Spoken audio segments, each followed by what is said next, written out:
Hello students, from today we are going to start our new unit, that is unit number 5. In this unit that is human physiology. इस unit में हम human physiology के different जो chapters हैं वो पढ़ने वाले हैं। तो हमारा इस यूनिट का फर्स्ट चैप्टर है डाइजेशन और एब्जॉर्प्शन। ठीक है, ह्यूमन फिजियोलॉजी के अंदर हम क्या क्या पढ़ने वाले हैं। देखो, डाइजेशन की प्रोसेस किस तरीके से होती है ह्यूमन में, एब्जॉर्प्शन किस तरीके से होता है, फिर ब्रीथिंग, एक्सचेंज ऑफ गैसेस। ठीक है, फिर इसके बाद सर्कुलेशन किस तरीके से होता है बॉडी में, डिफरेंट फ्लूइड्स का, ब्लड का सर्कुलेशन कैसे होता है, फिर एक्सक्रीशन को जो है डिटेल में पढ़ने वाले हैं हम। ठीक है, फिर लोकोमोशन और मूवमेंट कैसे होता है, फिर हमारे जो ब्रेन में न्यूरल है, नर्वस सिस्टम है, वो किस तरीके से वर्क कर रहा है। ठीक है, फिर हमारी बॉडी का कंट्रोल एंड कोऑर्डिनेशन जो है वो किस तरीके से हो रहा है। तो हम ह्यूमन फिजियोलॉजी के अंदर, ह्यूमंस के अंदर जो डिफरेंट एक्टिविटीज़ हो रही हैं उसको हम डिटेल में पढ़ने वाले हैं। तो फर्स्ट हमारा चैप्टर है डाइजेशन एंड एब्जॉर्प्शन। ठीक है, चैप्टर नंबर 16 है। तो इस चैप्टर के अंदर सबसे पहला टॉपिक हमारा डाइजेस्टिव सिस्टम है। देखो, फूड हमारे बॉडी की बेसिक रिक्वायरमेंट है ना। बहुत सारे कंपोनेंट्स हमारी बॉडी को जो है चाहिए होते हैं। ठीक है ना, भले ही वो स्मॉल क्वांटिटी में रिक्वायर्ड है, लेकिन रिक्वायर्ड है हमारी बॉडी के प्रॉपर फंक्शनिंग के लिए। जैसे कि अगर हम बात करें तो कार्बोहाइड्रेट हो गया, प्रोटीन हो गया, फैट हो गया, विटामिन हो गया, है ना, वाटर हो गया, मिनरल हो गए। तो ये सब जो है हमारी बॉडी को नीड है इसकी, इसी की वजह से हमारी बॉडी जो है प्रॉपर फंक्शन कर रही है। अब अगर हम कोई भी चीज़ ले रहे हैं तो उसका प्रॉपरली हमारी बॉडी के अंदर डाइजेस्ट होना भी ज़रूरी है ना। और डाइजेशन जो है किस तरीके से होता है तो उसको हम इस चैप्टर में जो है पढ़ने वाले हैं। देखो, वाटर जो हम हमारी बॉडी में इनटेक करते हैं उससे बहुत सारी मेटाबॉलिक प्रोसेसेस हो जाती हैं। ठीक है ना, और जो हम फूड लेते हैं उससे क्या होता है, हमें एनर्जी मिलती है। अब जो भी कॉम्प्लेक्स फूड सब्सटेंसेस होते हैं हम जो लेते हैं उनको सिंपल सब्सटेंसेस में कन्वर्ट होने की प्रोसेस को हम बोलते हैं डाइजेशन की प्रोसेस। ठीक है, ये किसके थ्रू होती है, हमारी बॉडी के अंदर जो डाइजेस्टिव सिस्टम प्रेजेंट है उसके अंदर बहुत सारी मैकेनिकल और बायोलॉजिकल मेथड्स होती हैं जिसके थ्रू डाइजेस्टिव सिस्टम जो डाइजेशन है वो प्रॉपर हो पाता है। देखो, digestive system, the human digestive system consist of the elementary kanal and the associated gland. मतलब कि ह्यूमन डाइजेस्टिव सिस्टम के अंदर क्या है, एलिमेंट्री कनाल है और उससे एसोसिएटेड मतलब कि उससे लिंक्ड बहुत सारी अलग अलग ग्लैंड्स हैं। सबसे पहले हम एलिमेंट्री कनाल की बात करें तो एलिमेंट्री कनाल जो है उसमें उसमें एंटीरियर ओपनिंग होती है। स्टार्टिंग होती है माउथ से ही हमारा एलिमेंट्री कनाल जो है स्टार्ट हो जाता है। ठीक है ना, माउथ से स्टार्ट होके लास्ट हमारा जो डाइजेस्टिव सिस्टम का एलिमेंट्री कनाल का जो लास्ट पार्ट होता है वो होता है एनस। माउथ स्टार्ट कहाँ से होता है, बकल कैविटी से होता है, या फिर जिसको हम ओरल कैविटी भी बोल सकते हैं। इसको आपने प्रीवियस क्लासेस में भी स्टडी किया हुआ है, एज आई रिमेम्बर। ठीक है ना, आपको भी ये बात याद होगी, प्रीवियस क्लासेस में भी डाइजेस्टिव सिस्टम के बारे में ऑलरेडी हुआ है स्टडी। ठीक है, बकल कैविटी के अंदर क्या आते हैं हमारे, टंग आती है, टीथ आते हैं हमारे, है ना। मस्कुलर टंग होती है, क्यों, क्योंकि वो मस्कुलर इसलिए होती है क्योंकि ऑल डायरेक्शंस में रोटेट हो सकती है। हमारे जितने भी टूथ हैं वो एक सॉकेट ऑफ जॉ से कनेक्टेड है ना, जॉ बोन से कनेक्टेड रहते हैं। ठीक है, इस टाइप के हम अटैचमेंट को क्या बोलते हैं, टेकोडोंट बोलते हैं। यहाँ पे दिया हुआ है, ठीक है, टेकोडोंट। Majority of mammals, including human beings, form two sets of teeth during their life cycle. मतलब कि बहुत सारी mammals, including human beings, दो set of teeth होते हैं उनकी लाइफ साइकिल के अंदर। मतलब कि पहले होते हैं, पहला जो सेट ऑफ टीथ होता है उसको हम क्या बोलते हैं, temporary milk teeth, temporary milk और डाइडेशियस टीथ, है ना, जिसको हम परमानेंट टीथ से रिप्लेस करते हैं। मतलब कि बचपन में क्या होता है, दूध के दांत आते हैं, फिर वो टूट जाते हैं, फिर हमारे परमानेंट टीथ आते हैं। तो ये उसी की बात हो रही है ना। तो इस टाइप की जो डेंटेशन होता है, मतलब कि दो बार जो दांत आते हैं, डेंटेशन जो है उसको हम बोलते हैं डाइफोडोंट। ठीक है, डाइफोडोंट बोलते हैं। ये यहाँ पर दिया हुआ है, ये ओरल कैविटी की बात हो रही है। अभी जो हम बात कर रहे हैं वो ओरल कैविटी की कर रहे हैं ना, ये माउथ के अंदर यहाँ पर जो ओरल कैविटी प्रेजेंट है। ठीक है, ये हमारा एलिमेंट्री कनाल का एक डाइजेस्टिव सिस्टम का जो है एक डायग्राम दिया हुआ है। ठीक है, जितने भी एडल्ट ह्यूमन बींग्स होते हैं उनके पास परमानेंट कितने 32 टीथ्स होते हैं, है ना। और 4 डिफरेंट टाइप्स ऑफ, देखो, टीथ जिनके पास 4 डिफरेंट टाइप्स होते हैं, हेट्रोडोंट होता है, ठीक है, डेंटेशन जिसको हम इंसीजर बोलते हैं, कैनन बोलते हैं, प्रीमोलार बोलते हैं और मोलार्स बोलते हैं, ठीक है। इंसीजर, देखो अरेंजमेंट किससे होती है टीथ की, जो अपर हाफ होता है लोअर जॉ, मतलब कि ICPM, PM और M, incisor for the I, C for the canines, PM for the premolars and M for the molars, ठीक है ना। किस तरीके से रिप्रेजेंटेड है, डेंटल फॉर्मूला क्या होता है, 2 1 2 3 अपॉन 2 1 2 3, मतलब कि दो हमारे ऊपर इंसीजर्स होते हैं, दो हमारे नीचे इंसीजर्स होते हैं, ठीक है। फिर एक कैनिन ऊपर प्रेजेंट होता है, एक कैनिन नीचे प्रेजेंट होता है। फिर दो प्रीमोलार्स हमारे ऊपर होते हैं, दो प्रीमोलार्स हमारे नीचे होते हैं। लास्ट में हमारे होते हैं मोलार्स, 3 ऊपर और 3 नीचे। इस तरीके से जो है हमारे जो टीथ है उनका अरेंजमेंट है, ठीक है ना। The hard chewing surface of the teeth made up of animal help in the mastication of food. जो हार्ड सब्सटेंसेस बना होता है टीथ में, इनेमल का जो बना होता है हार्ड सब्सटेंसेस, वो हमारे फूड को मैस्टिकेट करने के लिए हेल्पफुल होता है, मतलब कि उसको चबाने के लिए, उसको बारीक करने के लिए हेल्पफुल होता है। Tongue is the freely movable muscular organ. Tongue कैसा ऑर्गन है, फ्रीली मस्कुलर मूवेबल ऑर्गन है ना। कहाँ पर होता है, ओरल कैविटी के फ्लोर पर होता है, ठीक है ना। इसके बाद the upper surface of the tongue has small projections. जो हमारी टंग है उसके अपर सरफेस पर जो स्मॉल प्रोजेक्शंस होते हैं उसको हम बोलते हैं पैपिली, ठीक है। उसमें से कुछ होते हैं टेस्ट बड्स। टेस्ट बड्स का क्या मतलब है, 10th क्लास में भी already you had studied about the taste buds. अलग अलग देखो टेस्ट बड अलग अलग हमारी बॉडी में सेंसर्स होते हैं, ऐसे ही टंग में क्या होता है, टेस्ट बड्स होते हैं ना, अलग अलग टेस्ट हमको जिससे फील हो पाता है।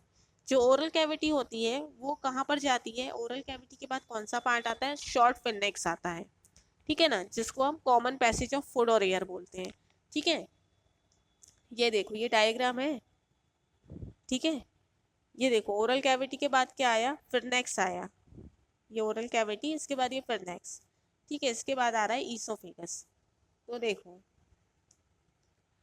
जो ईसोफेगस होता है और ट्रैकिया जो होता है, मतलब जिसको हम विंड पाइप बोलते हैं, ठीक है ना, वो कहाँ पर ओपन होता है, फिरनेक्स में ओपन होता है। फिर जो कार्टिलेज फ्लैप होता है जिसको हम एपिग्लॉटिस बोलते हैं, वो क्या करता है, फूड की एंट्री को प्रिवेंट करता है, रोकता है, कहाँ पर जाने से, ग्लॉटिस में जाने से, ठीक है ना। क्यों, क्योंकि ग्लॉटिस क्या है, हमारा विंड पाइप है, जहाँ पर हम विंड पाइप मतलब कि क्या, जो रेस्पिरेशन के लिए हेल्पफुल है, ठीक है। ईसोफेगस जो है एक थिन लॉन्ग ट्यूब होती है जो कि पोस्टीरियरली पासिंग, कहाँ से पास होती है, हमारे नेक से, थोरैक्स से, फिर डायफ्राम के थ्रू हमारे जे शेप जो बैग लाइक स्ट्रक्चर होता है जो कि स्टमक होता है वहां तक जाती है। ईसोफेगस की जो एक नली कह सकते हैं हम जिसको, ठीक है ना, वो इस तरीके की होती है। ये देखो टीथ के बारे में यहाँ पर दिया हुआ है अलग अलग अरेंजमेंट्स। ये जो हमारे फ्रंट के जो ये दो हैं ये हमारे इंसीजर्स होते हैं, ठीक है। फिर यहाँ पर हमारे कैनिन्स, प्रीमोलार्स एंड देन मोलार्स, ठीक है। देखो इन शॉर्ट ईसोफेगस कैसा होता है, एक थिन लॉन्ग ट्यूब होती है जो कि पोस्टीरियरली कहाँ तक एक्सटेंड होती है, कहाँ कहाँ से पास होती है, हमारे नेक से थोरैक्स में जाती है, थोरैक्स से डायफ्राम में जाती है, डायफ्राम से हमारे स्टमक तक कनेक्टेड रहती है, जो कि जे शेप बैग लाइक स्ट्रक्चर होता है, ठीक है। अ मस्क्यूलर स्पिंचर जिसको हम गैस्ट्रो ईसोफेजियल बोलते हैं, वो क्या करता है, ईसोफेगस की ओपनिंग और क्लोजिंग को जो है रेगुलेट करने का काम करता है, ठीक है। स्टमक कहाँ पर लोकेटेड होता है, लेफ्ट पोर्शन पे लोकेटेड होता है, कहाँ, एब्डोमेन कैविटी के लेफ्ट पोर्शन पे। स्टमक के अंदर हमारे वहाँ पर कितने पार्ट होते हैं, 3 पार्ट होते हैं। कार्डियक पोर्शन होता है जो कि जिसकी ओपनिंग कहाँ होती है, ईसोफेगस में। फंडस होता है और एक होता है पायरोलिक पोर्शन, ठीक है ना, जो कहाँ पर ओपन होता है, हमारे स्मॉल इंटेस्टाइन के फर्स्ट वाले पार्ट में ओपन होता है। ये देखो ईसोफेगस है ना, ये है हमारा कार्डियक, ठीक है, ये फंडस है ये वाले फर्स्ट वाले पोर्शन में, और ये पायरोलिक, ठीक है। और ये डेड्यूनम का सुपर पोर्शन है, सुपीरियर पोर्शन मतलब कि अपर पोर्शन है, ठीक है। इसके बाद देखो स्मॉल इंटेस्टाइन जो होता है उसको हम किस तरीके से डिस्टिंग्विश कर सकते हैं, 3 रीजन्स में हम उसको डिवाइड कर सकते हैं। कैसा होता है, एक तो यू शेप डेड्यूनम होता है, एक लॉन्ग कोइल्ड मिडिल पोर्शन होता है जिसको हम जेजुनम बोलते हैं, और एक हाईली कोइल्ड इलियम होता है। मतलब अगर हम स्मॉल इंटेस्टाइन की बात करें तो उसमें कितने पार्ट्स होते हैं, 3 पार्ट्स होते हैं। पहला कौन सा होता है, यू शेप डेड्यूनम होता है। दूसरा क्या होता है, मिडिल पोर्शन जेजुनम होता है, ठीक है। और तीसरा क्या होता है, हाईली क्वाइल्ड, मतलब कि इस तरीके से समझ लो बहुत सारे जो है क्वाइल्ड स्ट्रक्चर होता है इलियम का। देखो सी, ये दिख रहा है, ये जेजुनम, ये डेड्यूनम, ये फर्स्ट पोर्शन डेड्यूनम, देन जेजुनम, और ये जो क्वाइल्ड स्ट्रक्चर दिख रहा है ये क्या है, इलियम है, ठीक है। ये हमारा स्मॉल इंटेस्टाइन की बात हो रही है, ठीक है। अब नेक्स्ट क्या है, see, the opening of the stomach into the duodenum is guarded by the pyloric sphincter. मतलब कि जो ओपनिंग होती है डेड्यूनम की वो किसके थ्रू रेगुलेट होती है, पायरोलिक स्फिंक्टर के थ्रू होती है। पायरोलिक स्फिंक्टर कहाँ पे है, ये दिया हुआ है, ये दिया है पायरोलिक, इसके थ्रू होती है, ठीक है। Ileum opens into the large, ileum वाला जो पोर्शन है जो सबसे नीचे है इलियम, वो कहाँ पे ओपन होता है, हमारे लार्ज इंटेस्टाइन में ओपन होता है, ठीक है ना। उसके अंदर क्या क्या प्रेजेंट होता है, कोशियम, कोलोन और रेक्टम इलियम के अंदर प्रेजेंट होता है। ये देखो आपको स्ट्रक्चर बता देती हूँ, ये इलियम है, इसकी ओपनिंग कहाँ हो रही है, यहाँ पर होती है, ये देखो ये दिख रही है। इसके अंदर कौन कौन से पार्ट होते हैं, कोशियम, रेक्टम और एक होता है कोलोन, ठीक है। तो ये है इसके डिफरेंट पार्ट्स, किसके, इलियम के, ठीक है। अब जो फर्स्ट होता है कैल्शियम, वो कैसा होता है, स्मॉल ब्लाइंड सेक होस्ट होता है, किसी भी माइक्रो ऑर्गेनिज्म का होस्ट हो सकता है वो, ठीक है ना। उसमें कैसे होते हैं, बहुत सारे पतले पतले ट्यूब लाइक प्रोजेक्शंस प्रेजेंट होते हैं, ठीक है। एक वर्मीफॉर्म अपेंडिक्स होता है जो कि वेस्टिजिनल ऑर्गन होता है, कहाँ से अराइज होता है, कैल्शियम से ही अराइज होता है, मतलब कि उसकी स्टार्टिंग कहाँ से होती है, कैल्शियम से ही होती है, ठीक है ना। ये देखो डायग्राम में दिया हुआ है, ये कैल्शियम दिया है, ये इसकी स्टार्टिंग है, vermi compost vermi form appendix है ना, ये होता है अपेंडिक्स वाला पार्ट, ठीक है। अब नेक्स्ट है एक देखो, the calcium opens into the colon, और कैल्शियम कहाँ पे ओपन होता है, कोलोन में ओपन होता है। कोलोन कितने पार्ट्स में डिवाइडेड होता है, असेंडिंग, ट्रांसवर्स और डिसेंडिंग पार्ट होते हैं कोलोन के। ये आप जो मैं आपको अभी एक्सप्लेन कर रही हूँ, ये आप एक चार्ट बनाते जाना, ठीक है, फ्लो चार्ट के फॉर्म में you can make it so that it will become easy to understand you कि किस पार्ट में, मतलब कि कौन सा पोर्शन है, उसके कितने पार्ट्स हैं। बस अगर आपको इतना याद है तो बहुत अच्छी बात है।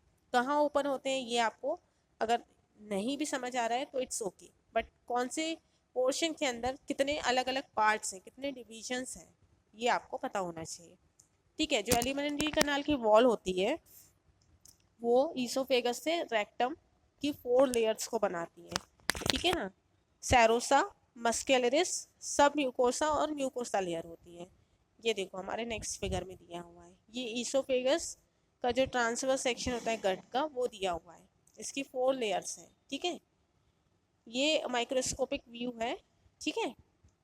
जो सेरोसा होता है आउटर मोस्ट लेयर होती है, ठीक है, बहुत एक थिन, एक पतली सी मेसोथीलियम लेयर से बनी हुई होती है, ठीक है ना, जिसमें कुछ कनेक्टिव टिश्यूज जो है प्रेजेंट होते हैं। मस्कुलरिस जो होती है वो स्मूथ मस्कुलर होती है, ठीक है ना, स्मूथ मसल होती है, यूजुअली कहाँ पर अरेंज होती है, सर्कुलर फॉर्म में अंदर साइड पर अरेंज होती है, ठीक है ना। और एक आउटर उसके ऊपर लॉन्गिट्यूडनल लेयर होती है। एक ऑब्लिक मसल लेयर होती है जो कि कुछ रीजन्स में प्रेजेंट रहती है। फिर सब म्यूकोसा लेयर जो होती है वो लूज कनेक्टिव टिश्यूज की बनी हुई होती है, ठीक है ना। सब म्यूकोसा लेयर जो होती है लूज कनेक्टिव टिश्यूज से फॉर्म होती है, ठीक है। उसके अंदर क्या क्या कंटेन रहता है, नर्व्स रहती हैं, ब्लड रहता है, लिम्फ वेसल्स रहती हैं। फिर डोड्यूनम्स जो है उसके अंदर जो ग्लैंड्स प्रेजेंट होती हैं वो देखो, in duodenum glands are also present in submucosa, मतलब कि डेड्यूनम के अंदर पर जो ग्लैंड्स प्रेजेंट होती हैं वो सब म्यूकोसा भी होती हैं, ठीक है। डोड्यूनम कहाँ था, सबसे ऊपर वाला पार्ट था, एलिमेंट्री कनाल से जब हम डाइजेस्टिव सिस्टम के अंदर एंटर होते थे तो डोड्यूनम, आप फर्स्ट वाला जो डायग्राम है उसको आप प्रेफर कर सकते हैं, ठीक है। The innermost layer lining the lumen of the elementary kanal is the mucosa, मतलब कि जो इनरमोस्ट लेयर होती है उसको हम बोलते हैं सब म्यूको, इसको हम बोलते हैं म्यूकोसा, ठीक है। ये लेयर जो होती है इसमें बहुत सारे इरेगुलर फोल्ड्स होते हैं, ठीक है ना, in the stomach, and small finger like foldings होती हैं जिसको हम बोलते हैं विली। स्मॉल इंटेस्टाइन के अंदर बहुत सारी विलीज प्रेजेंट होती हैं जिसको फिंगर लाइक प्रोजेक्शंस बोलते हैं। ये 10th क्लास में भी बहुत अच्छे से पढ़ा होगा, इस तरीके के फिंगर लाइक प्रोजेक्शंस वाला एक डायग्राम, उसकी बात हो रही है यहाँ पे। देखो ये डायग्राम शायद 16.5 फिगर में ये यहाँ पर इस तरीके से दिया हुआ है। ये कैपिलरीज हैं, आर्टरीज हैं, विली है, लैक्टल है ना, वेन, ठीक है। इसके बाद नेक्स्ट है the cell lining of the villi produce. जो सेल लाइनिंग होती है ना विली की, वो क्या करती हैं, बहुत सारे प्रोजेक्शंस प्रोड्यूस करती हैं, ठीक है ना, जिससे कि giving a brush border appearance. Appearance कैसी होती है, ब्रश ब्रश इस तरीके का होता है, टूथब्रश की जो अपीयरेंस होती है कुछ उस तरीके की अपीयरेंस रहती है इनकी, ठीक है। दीज मॉडिफिकेशंस ये क्या करती हैं, विली क्या करती हैं, फिंगर लाइक प्रोजेक्शंस जो विली होती हैं वो सरफेस एरिया को इंक्रीज करने का काम करती हैं, है ना, increases the surface area enormously, जब जरूरत होती है सरफेस एरिया को इंक्रीज कर देती है। Villi are supplied with the network of capillaries. Villis में बहुत सारी कैपिलरीज प्रेजेंट होती हैं, है ना, और बहुत सारे वेजल्स प्रेजेंट होते हैं जिसको हम बोलते हैं लैक्टियल। म्यूकोसल एपिथेलियम जो होती है उसमें क्या होता है, एक गॉबलेट सेल प्रेजेंट होता है जो कि क्या सीक्रेट करता है, म्यूकोसल एपिथेलियम में एक गॉबलेट सेल प्रेजेंट होता है जो कि म्यूकस को सीक्रेट करता है, ठीक है ना, जो कि ल्यूब्रिकेशन में हेल्पफुल होता है, ठीक है। ये आप नोट कर लेना, म्यूकोसल एपिथेलियम में एक गॉबलेट सेल होता है जो कि एक म्यूकस को सीक्रेट करता है जो कि ल्यूब्रिकेशन में हेल्पफुल होता है। म्यूकोसा जो है वो ग्लैंड्स भी बनाता है स्टमक के अंदर जिसको हम बोलते हैं गैस्ट्रिक ग्लैंड्स, है ना, और क्रिप्ट्स जो होते हैं बिलीज के बीच में और इंटेस्टाइन के बीच में, ठीक है। अब जो 4 लेयर्स होती हैं वो अलग अलग मॉडिफिकेशंस को जो है अलग अलग पार्ट्स में एलिमेंट्री कैनाल के अंदर शो होती हैं, ठीक है। नेक्स्ट हमारा है डाइजेस्टिव ग्लैंड, हमारी नेक्स्ट क्लास में इसको कंटिन्यू करेंगे। Thank you students.